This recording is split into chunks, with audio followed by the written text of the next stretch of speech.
नव महीना सीता गर्भिया रहली अवरो सीता गर्भिया रहली हो ललना रे रामचंद्र घरवा से निकाल दिहले बनवा जाई बैठाई दिहले बनवा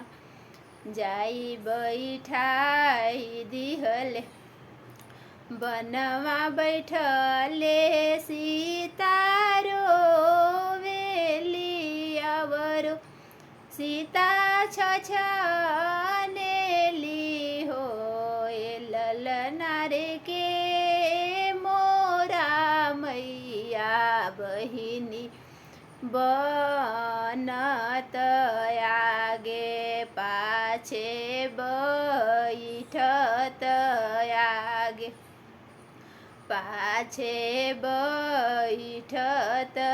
के रे केसिया खोलत के रे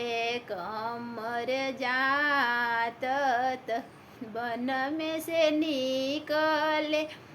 बनस्पति रानी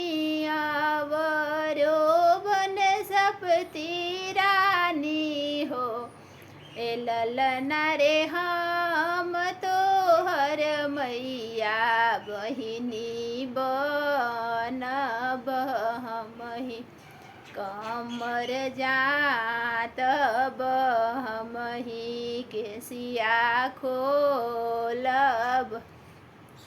घड़ी राती बीतले पहर राती अवरो पिछली राती हो ए ललना रे जन्मली हले लव कुसत बनवा उठे सोहर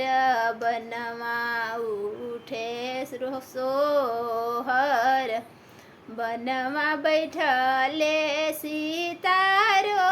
रोवेली अवरो सीता छछनली हो ए ललना रे के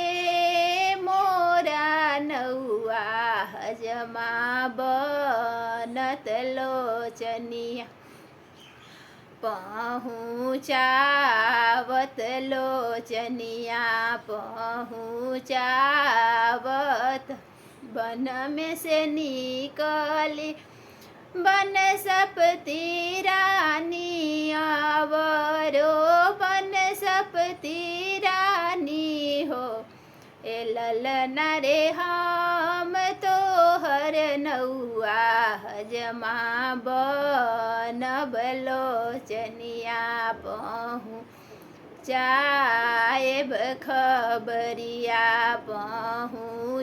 पहुँचाएब